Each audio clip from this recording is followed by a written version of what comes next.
the Chicago Sky defeated the Phoenix Mercury 80-74, winning Game 4 and winning their very first WNBA Championship. Wow, what a game, what a series, what a year. We're going to get into all of it. We're going to get into the recap of the game, and we're going to celebrate the Chicago Sky on this championship podcast. Let's get into it. We're going to go. I'm not even sure how much I'm going to edit this podcast. It'll be very interesting to hear what it sounds like. I have one beverage here, something I never do prior to recording.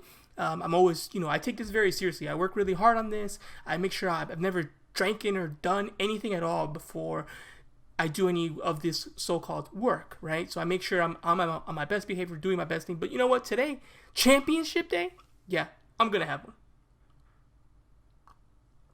So if you're listening to the podcast, that gap was me drinking a Blue Moon. I had dreams of champagne, but I just didn't have time to get any. And I was going to go at halftime and try to make a quick, beer run or alcohol run during halftime of the game. But I told myself I will only do that because I was also, writing and writing my notes and collecting my thoughts and taking a break from watching the game. I said, I'm only going to do that if they're up. And they were down at halftime. So I said, you know what? If they win, I just won't have the champagne. Unfortunately, the Sky won. Or fortunately, actually, because I wanted them to win. So no champagne for me, but that's okay. I'll just have it at the back-to-back celebration. But for today, we're here to talk about the Sky winning 80-74. And wow, what a game. What a game it was. Absolutely incredible. The Sky, took the best punch Phoenix had. Absolutely. Phoenix came to play. They were aggressive. They were intense. They had the lead at the end of the first quarter. They had the lead at the end of the second quarter. They had the lead at the end of the third quarter. They were consistently just edging out the Sky. And they got, almost a perfect game from everything they needed. They needed a big Brittany Griner game. 12 for 19, 28 points. That was fantastic. 16 from Skylar Diggins-Smith, who hasn't really had a good series. 16 from Taurasi, who was also had defensive responsibilities with Allie Quigley, and I think she did a pretty good job at that. And they were playing very, very well, except the bench. The bench, again, didn't show up. Cunningham played for 25 minutes. She was getting cooked defensively often. She had one nice three, I believe, in the second quarter. It was a pretty good shot that kind of extended their lead, but that was about it. They didn't get anything else from their bench. Only played three players from their bench. They put Petty in the starting lineup. She had 0 points, 18 minutes. 4 rebounds, that was okay, but they really just didn't get enough from the other players. But their big three stepped up, their big three balled out, and it was almost enough to push a Game 5. It was extremely close, and we're going to break down how close that was in a moment. So let's get into it. Let's go ahead and talk about how the Phoenix Mercury pushed the Sky to the edge. So I really thought the game was in trouble around the second quarter when the lead got as big as 14, and I just thought I just don't know if they're going to do enough to close the gap. And they did for a moment, and it seemed like every time they did, Mercury would have another run. Every time the Sky got it down to 7, 5, 6 points, Mercury brought it back to 10, 11, 8, especially in that third quarter when the Phoenix Mercury went on a 4-0 run after the Sky went on, I believe it was a 9-0 run, which was really a Candace Parker run. I think she scored every single point in that run. The Sky were right there, and then unfortunately you had a foul. Taurasi makes a couple free throws, and then you had a turnover and a Skylar Diggins-Smith with a Euro step basket at the buzzer, just about the buzzer. There's like a second left, I think, in the quarter. Obviously, the Sky couldn't do anything with that, so they just inbounded the ball, and that ended it. And that gave the Phoenix Mercury a bigger lead going into the fourth quarter. And going into the fourth quarter, I definitely had mixed emotions in terms of what was going to happen. At the second quarter, I was a little shaky, and by the third, it really could go either way heading into the fourth. And the reason I say that is because the Sky had all the momentum right before that 4-point onslaught that the Phoenix Mercury ended the half with. They had all the momentum. They were taking control, but then those 4 points kind of extended it. Then the Mercury went into the fourth quarter with a 9-point lead. And I thought, a 9-point lead is tough. And I said it, on my Twitter that they would need at least two sizable runs to really win the game. And I thought they had it in them. I thought they could do it. They were playing better, but again, now you're competing against the team in front of you and the clock, and that clock starts to become, a big challenge and a tall order to overcome. So I wasn't sure if they were going to be able to do it. Luckily, they did, and it was really a combination of everyone just really being on their best and really pushing that next level. You had Allie Quigley making threes after threes. I'm counting 1, 2, 3, 3 threes and another runner late. In the fourth quarter alone, she had 26 points in the game. So she was unbelievable. And you have to credit Ellie quickly. She stayed aggressive. There's been some games where she's down, where she didn't play that well. There's one where she shot, I believe, 3 from 11 from three-point range. And today she was on it. She even did the interview prior to entering the fourth quarter. And she mentioned we just have to hit our threes. And I was thinking in my head, well, you're the three-point shooter. So go out there and do it. And man, did she step up.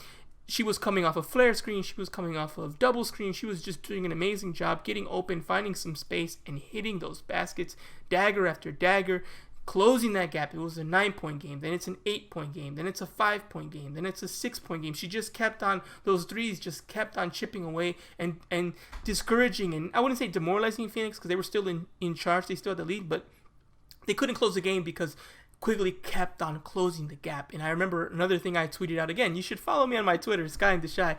We're just getting started here, even though the team just won the championship. And I remember saying Phoenix is winning, but they are not in control. And that was very clear to me throughout the game. Even when they were winning, the score said they were up. They were not in control. Pace was all Chicago. Tempo was all Chicago. Momentum, all Chicago. Chicago's making the runs, and Phoenix is just making these runs to stall.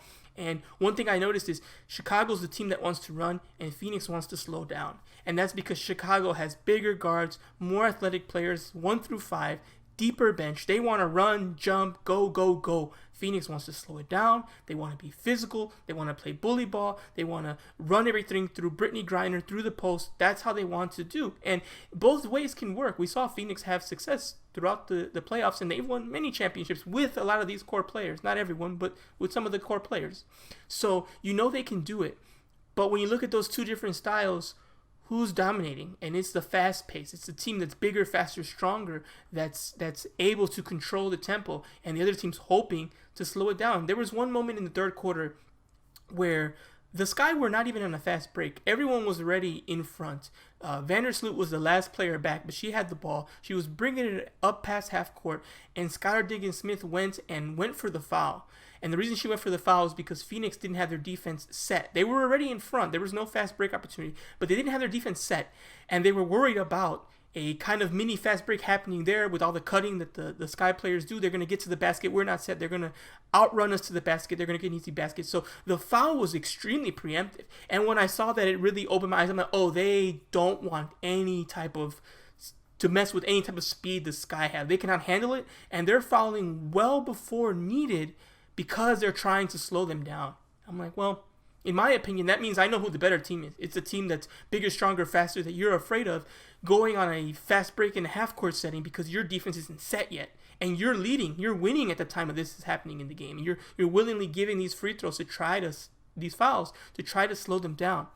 And that was really eye-opening to me. And I'm like, okay, so this is definitely, the Sky are definitely the better team. That doesn't mean you're going to win. With a team like Phoenix Mercury, in my opinion, you want to keep it physical, keep it close, and then you have the star players when things do get tight and everyone slows down because you're trying to make the most out of every possession and milk the clock and try to get the win. Their hope is, okay, if it's a 2-4 point game, we have Taurasi, we have Griner, we have Smith. We're going to find a way to make the key baskets and edge this team out.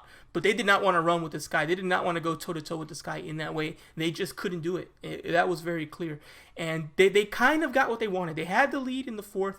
It started to slip away. And late in the game, it was a close game. But again, that puts you in position to win. Doesn't guarantee the win. And definitely, we're not guaranteed the win on this one. You got key plays, like I said, from Quickly hitting her threes. You got Dawson, time and time again, clutch shot after clutch shot in back-to-back Chicago Sky possessions. She hit a jumper, and she hit another jumper, both off of Courtney Vander Sloot assists, little runners that really extended the Sky lead and kind of essentially iced the game. It gave the Sky the advantage. They never gave up. And then late, we just saw little mistakes from Phoenix. The armor was crackling there. They missed a runner here. Brittany Griner missed an easy basket. Skylar Diggins-Smith misses a layup. And who gets the rebound? The Sky do. Dawson gets one of those rebounds. Vander Sloot gets one of those rebounds. I believe there was one moment where one of the Sky guards, I believe, got one of those late rebounds there. I think Clea Copper got a late rebound. And it was just too much. It was way too much. And the Sky were able to edge it out. Even though Phoenix was leading the whole time, even though late in the game, they were in control, or at least the scoreboard said they were in control. They weren't in control in terms of flow of the game. It just was too little, too late. They couldn't overcome the Sky's run, their offensive capability.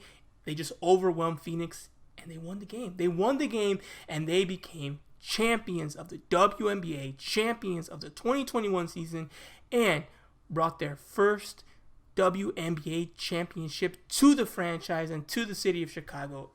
Amazing. It was just absolutely amazing. So again, I want to highlight a few players before I go into some more of the antics after the game, because there's already been some. This is literally not even half an hour since or maybe it's been about half an hour, maybe an hour since the game concluded. So everything's still really fresh, and stories are developing, and conversations on what's happening after the game are still developing. But I want to talk about some of that. But before we do, again, I want to highlight a few players. Quigley, of course, she had an amazing game. She was amazing, phenomenal, 26 points.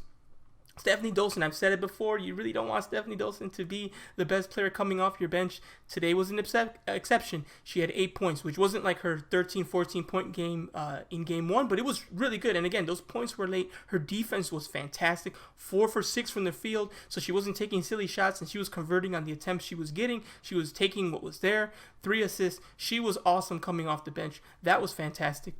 And again, Kahleah Copper, today wasn't her night. She was fine. She wasn't terrible, but she only had 10 points. She didn't shoot very effectively. But we know what Kahleah Copper has done this entire series. We know that she is the WNBA Finals MVP. Actually, she won the award, so she's the Finals MVP.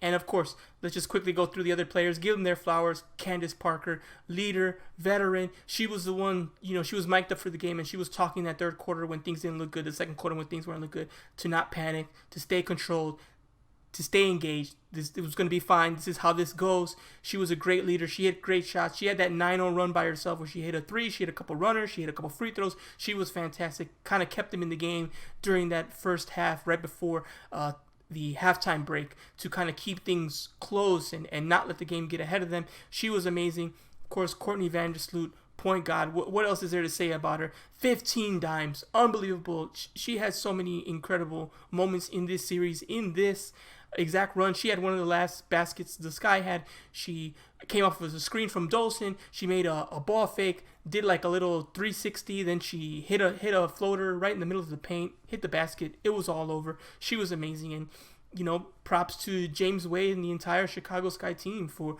playing an incredible game, for playing an incredible finals and an incredible playoff run. 16-16 team, and we were always wondering when they were going to get it together, and they answered that question when it matters. When the playoffs came, they were ready, they were prepared, and they won the championship. Now, after the game, there were a lot of emotions, a lot of antics. It was a very physical game. I don't know these players personally, but I feel like there was no love lost there. There was a lot of jawing, a lot of physicality, a lot of technical fouls. This entire series has been like that, but that's what it should be. Both teams are trying to achieve their biggest dreams, and the other team's in their way of that dream, and it's going to get like that. So I don't think there's anything to look into it besides the fact that it's two teams vying for a championship, and that's kind of the energy that comes out in those situations.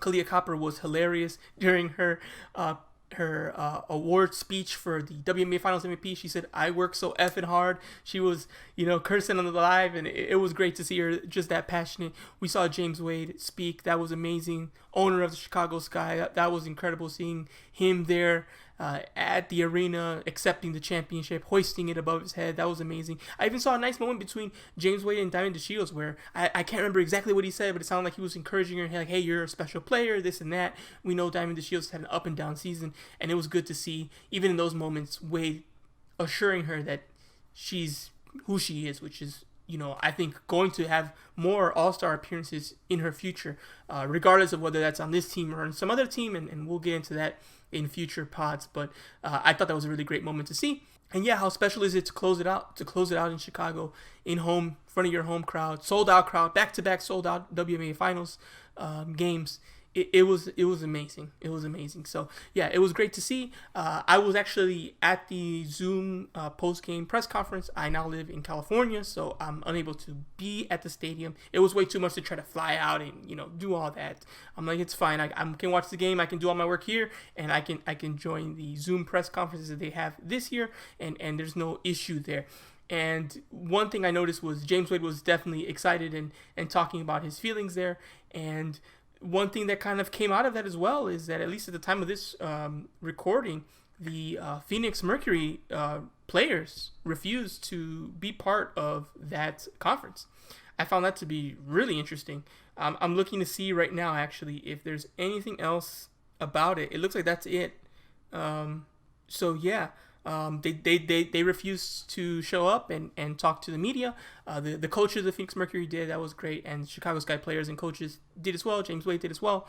So there's no problem there. Personally, the way I feel, I get it. They're upset. It's emotional, and they're so angry. The last thing they want to do is talk to the media. Again, it is your job. It's part of it. It sucks, but I get it. But, even though I'm a part of the quote-unquote media, I understand not wanting to talk to us, and I understand not desiring to. And personally, that's in the bigger conversation, but, I don't think it's too valuable to even talk to us. The how can I phrase this?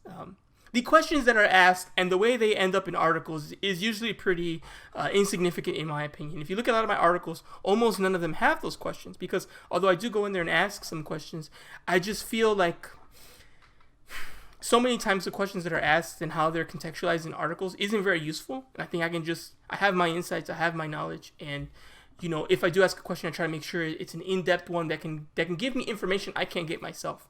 I think asking, I'm just going to make up a generic question, asking Brittany Griner, how's it feel to lose? I don't think it's very productive. I don't think it's very helpful. I don't think it's needed in an article. And I have a lot of beefs with how just this sport and sports in general is covered. And that's me trying to get better and do it my way. Because I think there's better ways to do it. That's why I do it, because I think the way I do things is good. I think it's different, and I think that there needs to be some changes in how things are done. And I'm trying to be part of that change, do it my way, and show kind of, hey, like, this is a way you can get these things done. So again, it's still their obligation. It looks bad, obviously. A lot of media is already complaining about it, and they have a right to. They have to spend their time and their day, being there and waiting, and they're spending time. They have other things they need to do. They need to write those articles and features and yada yada yada. And now they're not only are they not getting the access and the information they wanted, you just wasted their time. They still have to do those things. It's rude, right?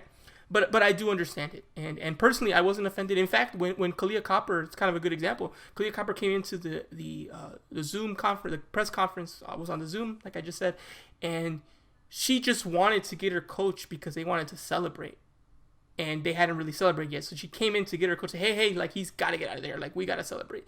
And he did leave, but they're like, oh, you have to do the press conference now. And you can tell she really didn't want to. She wanted a moment with her teammates. She hadn't even got one with her teammates and her coach just to celebrate. And they weren't allowed in there. They kind of forced her. The conversation was like, oh, you have to do this. And she's like, do I have to right now? Like, I can't just go in there. And I felt bad. Honestly, I took my hand down. The Zoom, you put your little hand up to, like, ask a question. I'm like, you know what? I'm not going to ask a question.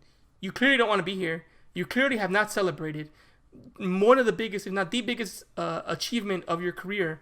I don't want to be another reason why you got to wait another 10 minutes and half the celebration's over because you have to talk to me about how does it feel to be finals MVP. Like, I'm okay. So I actually put my hand down. I left the Zoom, and then I went on Twitter and saw that all the drama that was going on with Phoenix. So I get it. I understand it. So there maybe has to be new ways and different ways we can go about this in the future. But like I said, it's a bad look for Phoenix, and it is part of the story now. Not only were they sore losers, not only is there controversy with how much they were complaining about certain calls and this and that, they didn't show up and do the interview, and that's part of it. And when you don't do it when you lose, but you do it when you win, it looks bad. So, I'll let the discourse be the discourse. I think I gave my 2 cents on a lot of that, so I'm going to leave it at that for now. So, yeah, now I want to talk a little bit personally about what this means to me, and I might get sappy myself. I mentioned before I really want to kind of share, but I'm not going to because they haven't done anything, and I'm going to do it now. So, here we go. This team means everything to me. I try to do things differently. I don't try to pretend to be I'm the impartial journalist. I do this for a living, but I don't love a team. I just like to watch sports without a rooting interest. I just think that's always BS and that's trash. It's just not true. You're being disingenuous. That's another rant. You can tell I'm on my stuff today. I think it's fine to have a rooting interest. You don't have to be sky in the sky like I am. You could be a little more like neutral, but have a rooting interest. But I think it's totally normal. We all have rooting interests. I don't believe any journalist who tells me they have no rooting interest. You're lying. I just don't believe you. Like, I don't care if you tell me straight to my face. Yeah, you need a polygraph. And then I'll argue that you don't actually love the sport then. But that's another argument. The point is, I let people know, my intentions and my desires. I hope this guy went 32-0. That's not what I predicted because, again, I think we have to be able to say this is what my heart thinks, this is what my head thinks, and when I do my coverage, I have to do it with my head, not my heart. And I've been consistent with that. I predicted this guy wouldn't win the championship. I had them losing, I think, in the second round. Again, that's my head, not my heart. So I think it's fine to show that, hey, there's that duality there. It's fine, right? But today I just want to talk about the hard part. And the hard part is that I started my Twitter account, and a couple years ago when I saw that I was so excited about this team and there was just like really little coverage on it, I was so hungry for more. I wanted more articles, more recaps, more information, podcasts, everything. I just wanted to consume YouTube videos, everything. And it just wasn't there. And it got to the point where I said, it's so not there that I'm going to do it. Even though at the time I wasn't really a writer. I've done some other writing that I don't want to get into because then you'll probably find it. It wasn't anything bad. It's just like music stuff and other like blog kind of stuff. And I'm like, well, I don't want to, I don't know, like that's not my field, right? Like I wasn't a sports journalist or whatever. I wasn't anything. I was just a fan who really, really wanted to see more coverage of this team that I love. And there wasn't enough. So then I started to make some. First with Twitter. And then W Insider gave me a chance, despite the fact I didn't have much to go on. I had a conversation with Ari there, and I told him that, hey, I'm a really good writer, because I was a good writer. I knew I was a good writer because I did other kind of criticism of music and art and things of that nature. So I knew I could write, and I've been writing my whole life. So I knew I was good at it, just haven't done it really in the sports, space. I told him, hey, I know I'm a good writer, but I don't really have anything. What can we do? Can I still do this? And he took a shot. He told me to write this like test article, and then we'll see how your writing is. And he's like, oh, it's a little rough, but it's pretty good. We're going to put you on. You're going to be on the Chicago Sky beat. And from there, it just grew. And it grew from there, from just that little Twitter account to the W Insider Chicago Sky beat writer, to I go completely independent, to I sort of think I should do this for a living. And then I start getting contract work here, contract work there. I'm one of the contributing writers to Switch Appeal. The Sky and the Shy website continues to blow up. Start a podcast. And now this is my career. Like, this is my career. I do this, and as some of you know, I do NBA coverage and other 3x3 basketball. I do a lot of... It's expanded from Chicago Sky, but it started with the Sky. Make no mistake about it. Chicago Sky launched my career. Without this team and that passion, I would be doing something totally different with my life. So it's meant a lot to me. It's meant the world to me. I owe my career, my entire career, and this is just the beginning. I'm just getting started. I owe my entire career to this team, to this organization, to the city of Chicago. They gave me everything. They rekindled the love for basketball that I lost. After college, I just wasn't really watching sports anymore like that. And then I started to, and it brought back that love, and it reinvigorated that fire I had for this sport and pushed it to levels it's maybe never been at. And I'm forever in debt with this team and this community for everything they've done for me. Everything. It's been incredible. And yeah, that's kind of all I have to say about that. Thank you so much to everyone who's still listening to this podcast. Getting emotional. I do it for you. I don't even know who you are who's listening to this, but I do it for you because I think about how you want to hear these things and how you're excited about this team and how you want to know more.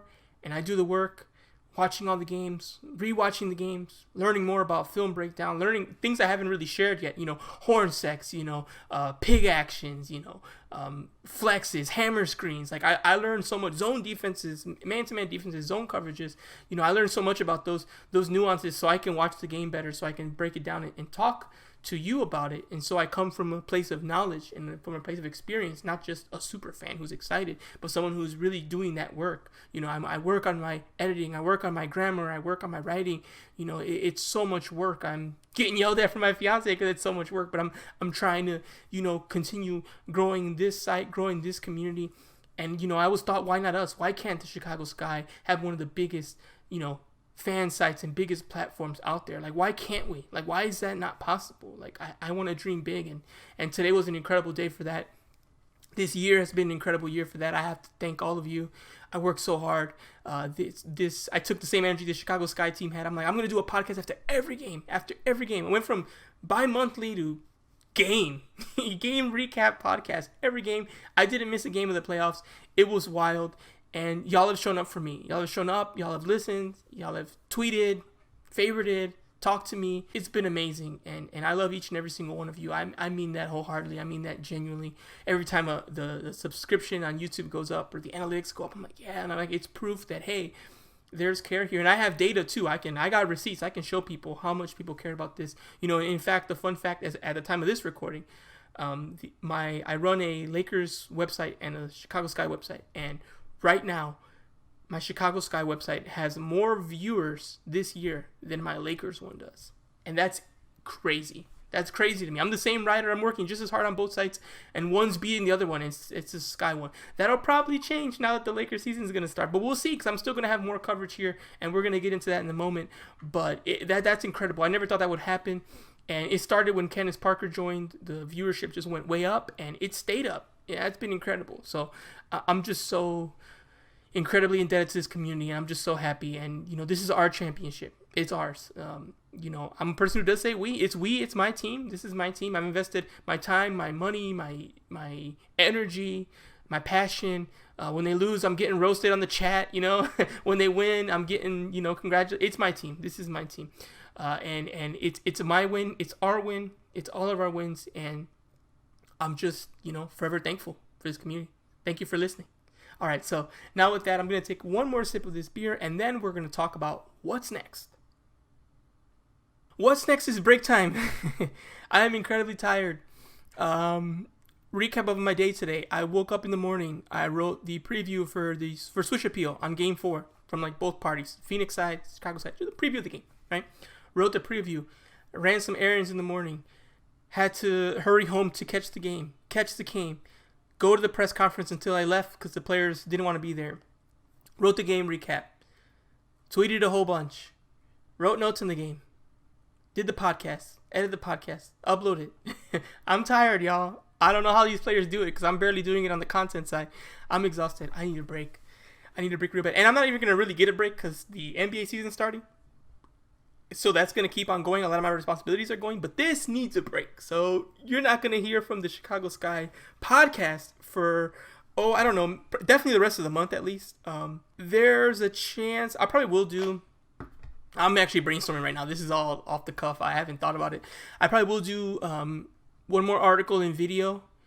Maybe not a podcast. I won't do a podcast of it. I'll just do a YouTube video. But that's cool because there'll be a short form video. So go on my YouTube. Make sure you subscribe to my YouTube, even if you listen on a streaming platform, because I know most people do listen. The data also tells me most people listen more than watch, which is fine. It's a podcast. I get it.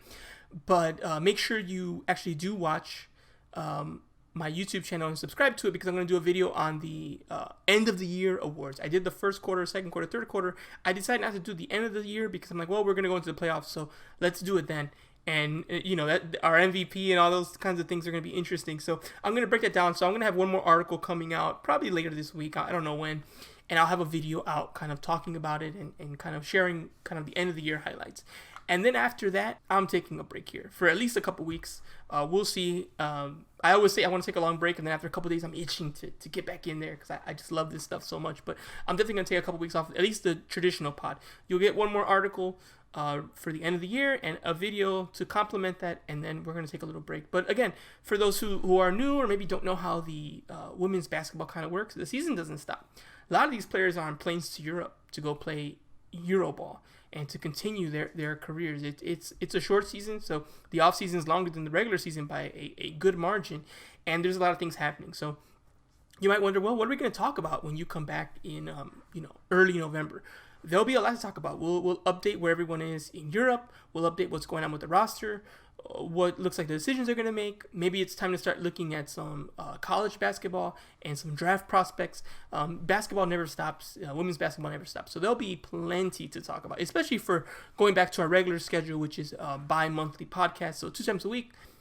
in the 2 times a week podcast, I can already tell you it won't be too hard to fill up that time about what's going on with the players overseas, what's going on with potential free agents, what's going on with the rookie class, the draft class. There'll be plenty of things from a Chicago Sky perspective to go over.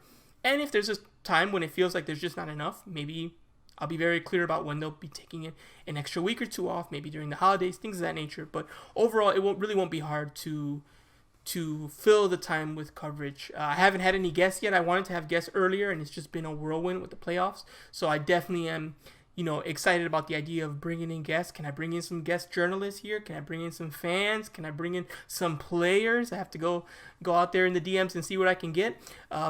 Just even having, we have a lifetime of content with this championship. I would love to talk to every single one of these players about their unique experience from their perspective on this championship. So we're going to have plenty of stuff to do here. It'll, continue. It's not going to stop. So there'll be plenty of time. But for now, I'm going to take a little bit of a break from Chicago Sky coverage. So I'm looking forward to that. Once I edit this podcast, I'll probably take a very long nap and then wake up, and I got to start for my own journey for the NBA season, which is about to kick off on Tuesday. But again, this is not about that. This is a WNBA Chicago Sky podcast, so we'll stick to that. So this will be the last pod for just a couple weeks. It won't be a huge break. November will be here before you blink. So that'll be the next pod.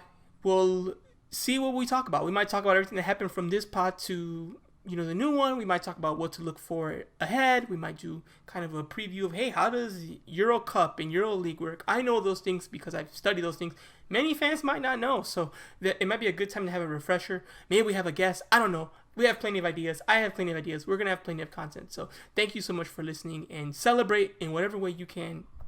Y'all know I'm on that blue moon right now. I'm having a good time. I'm enjoying myself. Enjoy yourself however you like to enjoy yourself. Want to have a drink of water, Diet Coke, whatever you want to do to celebrate. But celebrate, because this is our team. This was a great win. This was a championship. And we know it's been 25 years in the WNBA. The Chicago Sky haven't been there since day one, but in all their years, they've never won a championship. So we know how rare it is. You just witnessed a championship team. You just watched them win a championship. And you just watched the greatest Chicago Sky team in history. That's amazing. And hopefully this is the beginning of a beautiful run in the James Wade era. Maybe it's the end, and we just don't know because we're in the middle of the story. But it's been incredible. It's been awesome. The Chicago Sky are WNBA champions. That's a fact. They're world champions. That's a fact. This podcast is over. That's a fact. So have a good rest of your day. Once again, I'm Edwin Garcia. Go Sky.